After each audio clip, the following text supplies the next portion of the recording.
if you've been doing any searching about on the net on how to change Ducati cam belts, and you probably have if you've arrived at this video, then you'll have heard of or you'll have read of the alternative methods of tensioning if you don't have the appropriate tensioning tool.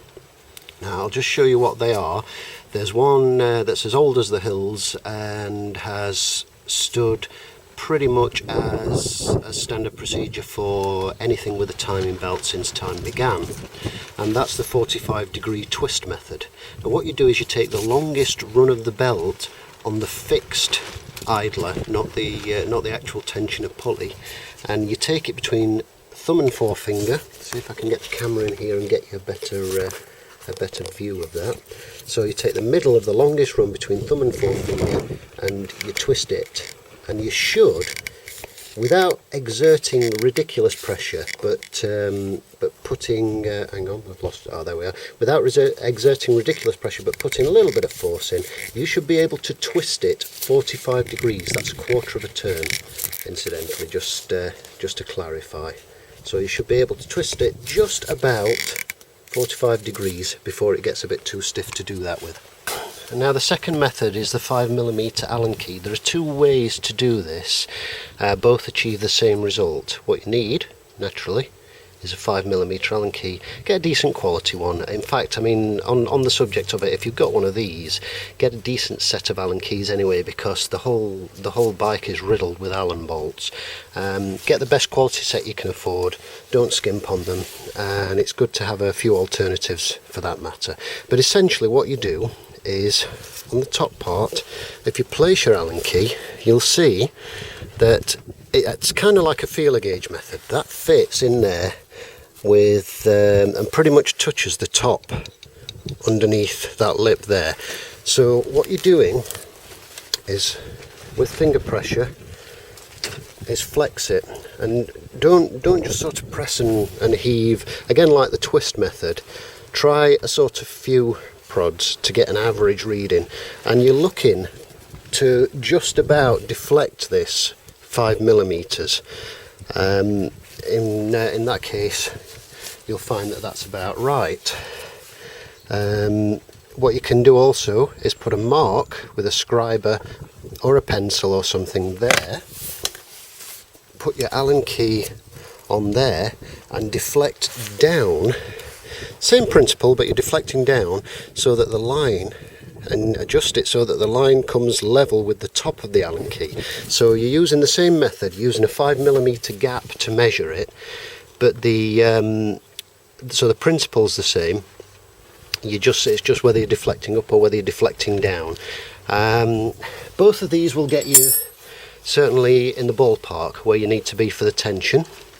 I would personally recommend that if you do it using this method, one of those methods, that you take it to a Ducati dealership or get a hold of a timing tensioner tool and double check it, basically for peace of mind. If you're not quite so bothered about that, you'll probably be quite happy with that. I know lots of people check the belts this way. On the two valves there's a similar system where you use a 5mm and a 4mm on the front and rear cylinders correspondingly, but you use it like a feeler gauge in between your idler pulley and the belt, and a lot of people are happy with this. They've done thousands of miles on bikes adjusted this way, and they're quite comfortable with it. It's all a case of what you're comfortable with yourself. Personally, I'd prefer to double check, but you have the information there. What you do with it is entirely your own choice. Okay, so at this point, what we now need to do is put everything back together that we took off. So I'm going to first of all give the covers inside and out a bit of a clean, like I did with the back plates here, before I refit those. I'm going to double check that I've tightened everything, although I know that I have. It's a peace of mind thing. And then it's a case of pop the spark plugs back in, the covers back on, and all the panels, the airbox, and so on and so forth. As I go, I'll be doing things like replacing the O-rings on these, purely because they're cheap and it's silly not to while the tank's off. And the O-rings on the intake trumpets, because as I say, one of those was missing.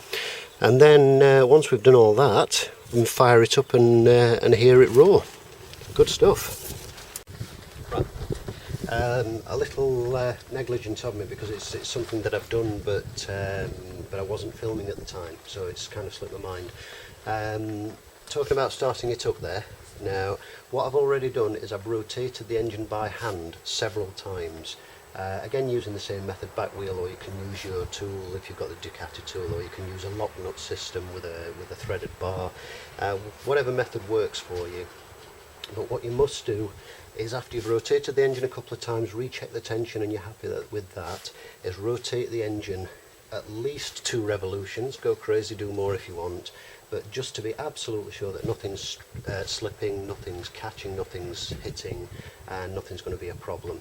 That will avoid a costly mistake. If something's not aligned properly, then you'll get valve strike or what have you as you rotate by hand. The upside of that is you won't do any damage, put it back to where it was, and you figure out what's gone wrong and sort it out. But so you do that before you press the starter button.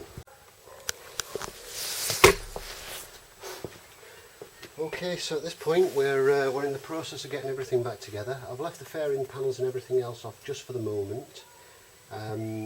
We've got the spark plugs back in. We've got the plug leads back together, we've got all the wiring clipped together, we've got the battery tray back on, battery clamped in and all fastened up, nice and tight connections. We've got the airbox trumpets with the new O-rings, the petrol tank with the new O-rings on the quick disconnects. Basically everything that's needed for it to currently run. And this is the bit that's always a wee bit nerve-wracking when you do a timing belt. Despite all the checks and tests and how many times you turn the wheel and all that business that you've done, but what you do at this point, you get the key, place it in the ignition, switch it on, make sure you've got your ignition lights, switch your engine to run. If you haven't done so already, you can hear that priming.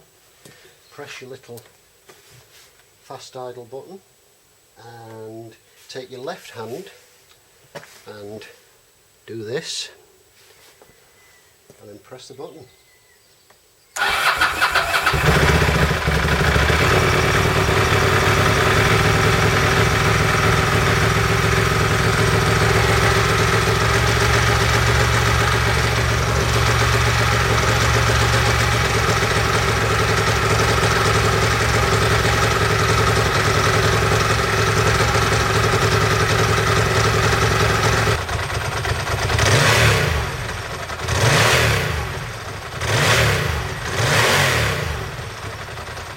All in all, that's the process. It's quite straightforward, as you can see, and I hope you found it useful, and thanks for watching.